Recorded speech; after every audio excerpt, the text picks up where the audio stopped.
आपके साथ हैं कि गंगा को पक्का अब जैसा हम चाहते हैं वैसा ही रखेंगे। और इसके साथ मैं आप सबको बहुत शुक्रगुजार हूँ, आपने मेरी बात सुनी, लेकिन इसमें गौर फरमाना और आगे एक्शन करना चाहिए। तो एक बार फिर जोश नारा लगा दो, गंगा को, गंगा को,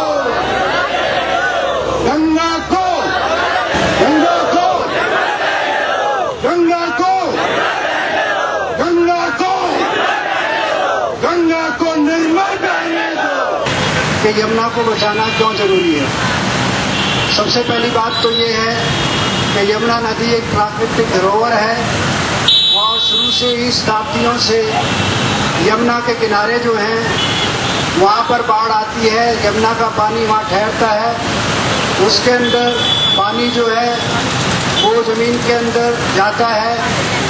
एक तरीके से उसमें जो है वाटर हार्वेस्टिंग होती है और जितना देर पानी वहाँ ठहरता है उतना ही ज़्यादा रिचार्जिंग होता है और हमारा ज़मीन का लेवल जो है पानी का ऊपर आता है। दिल्ली को अगर पानी मिल रहा है तो उसका मुख्य श्रेय जो है यमुना नदी को ही है। तो हमारा ध्येय ये था, हमारी बात मुख्य ये थी कि यमुना नदी को यमुना नदी रखा जाए, इसको कन्वर्ट ना किया जाए, इसको पक्का निर्माण कार्य इसके अंदर ना किया जाए। दुर्भाग्य की बात है कि इसकी शुरुआत जो है एक अक्षरधाम ट्रस्ट के द्वारा अक्षरधाम मंदिर बना करके उसकी शुरुआत की गई और उसके बाद जो है खेल गांव वो यमुना की तलहटी के अंदर यमुना क्षेत्र के अंदर बना। तो इसी प्रकार से सरकार की और भी योजनाएं थी, क्योंकि दिल्ली के आसपास और कोई ज़मीन ऐसी नज़र नहीं आती सरकार को जो खाली है, तो वो सारी ज़मीन को लेकर के वहाँ पर बड़े बड़े भवन दूसरे बड़े प्रोजेक्ट बनाना चाहती थी।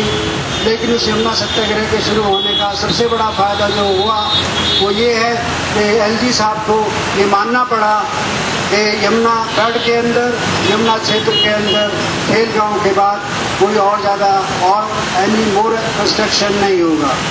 बहुत से लोग ये मानते थे कि यमुना सत्याग्रही जो हैं ये कॉमनवेल्थ गेम के विरोधी हैं, जबकि बार बार हमने ये बात कही कि हमारा कॉमनवेल्थ से कोई विरोध नहीं है। अब आप देख रहे हैं आज जितना भी टीवी में आ रहा है, प्रेस में आ रहा है, जो बात हम सत्याग्रह पर बैठ के कहते थे, भाई राजेंद्र सिंह जी कहते थे, भाई साहब कहते थे कि ये यमुना का जो खास तौर से खादर है ये सारा का सारा इंद्रप्रस्थ है। और वो कहते थे कि इंद्रप्रस्थ का मतलब ये है कि जहाँ भगवान इंद्र भी जो है थक जाए, यानी कितनी भी बारिश हो जाए वो सारा का सारा पानी, क्योंकि 40 फुट तक उसमें बोटा रेत है, वो सारा का सारा पानी रिचार्जिंग के अंदर चला जाता है। तो जो हमारा नेचुरल रिचार्जिंग है उसे हम खत्म कर रहे हैं और आर्टिफिशियल रिचार्जिंग की बात कर रहे हैं कि छतों को पानी को इकट्ठा करो, उसे जमीन में डालो, ये करो वो करो। इसके साथ साथ जो है एक बात और है, जैसे अब सरकार कह रही है ठीक है भाई हम कंस्ट्रक्शन नहीं करेंगे, लेकिन अब वो कहते हैं हम बायोवर्सिटी पार्क बनाएंगे। मेरे कुछ कई बार मैं कहता हूँ अपने जो कर्मियों से और प्रेस वालों से कि उनके पास कभी टाइम हो तो वो हमारे साथ चलें, हम उनको दिखाएं वहाँ पर यमुना खादर में जो खेती हो रही है कितनी क्लीनली है वहाँ पर।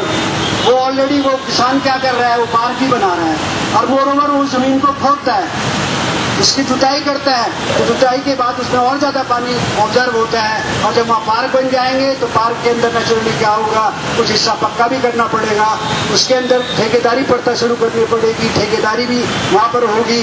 बड़े बड़े जो अपने आदमी जैसे अब आप देख रहे हैं जो काम चल रहा है, जो खास खास ठेकेदार है वो काम कर रहे हैं उसी काम को, तो उस पार्क सिस्टम को लाने के लिए इनके दिमाग के अंदर क्या बात है, वही बात है जैसे खेल पर लूट कर रहे हैं उसी प्रकार से पार्क की उसके अंदर वो चाहते हैं कि बड़े बड़े ठेके उनको दिए जाएं और फिर उनकी मेंटेनेंस के ऊपर खर्च हो।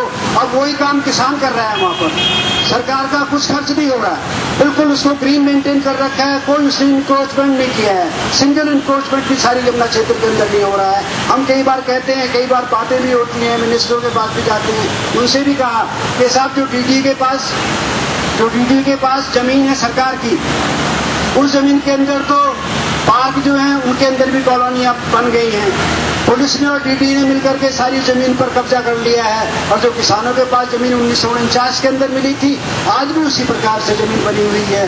किसान ने तो और बल्कि उसको मेहनत करके उसके अंदर बहुत कठोर परिश्रम करके पैसा लगा करके उसको कृषि योग्य बनाया, क्योंकि पहले यहाँ सारा जंगली जंगल था। अंग्रेजों के टाइम के अंदर आज़ादी के बाद ये जमीन जो थी कृषि के लिए अलॉट की गई थी। तो इसलिए हम कहते हैं कि यमुना क्षेत्र को यमुना क्षेत्र रहने दिया जाए। उसका सबसे बड़ा कारण रिचार्जिंग ऑफ वाटर। अगर उसे हम कंक्रीट बना देंगे तो रिचार्जिंग खत्म हो जाएगा, और जब रिचार्जिंग खत्म होगा तो नेचुरली जो है पानी अंडरग्राउंड वाटर कम हो जाएगा, और जब अंडरग्राउंड वाटर कम हो जाएगा तो दिल्ली वालों को पानी नहीं मिलेगा। इसलिए अर्ली सभ्यताएं जो थी उनका विकास हुआ था वो सब नदियों के किनारे हुआ था। तो हमारा तो एक अटैचमेंट है नदी के साथ। नदी ने हमें जीवन दिया है, नदी ने हमें रोटी रोजी दी है, तो नदी को बचाने का हमारा सबसे प्रमुख सबसे मेन लक्ष्य है। तो हम ये चाहेंगे कि यमुना के साथ साथ गंगा नदी को भी हमें बचाने के लिए आगे आना चाहिए, और इसके अंदर सबसे बड़ा सहयोग हमारे नौजवान साथी कर सकते हैं। इसमें सबसे बड़ा सहयोग हमारे जो है प्रेस वाले टीवी कर्मी कर सकते हैं। तो मैं चाहूँगा इस मौके के ऊपर वो लोग भी इसके बीच में आए और इसके अंदर पूरा सहयोग करें। धन्यवाद।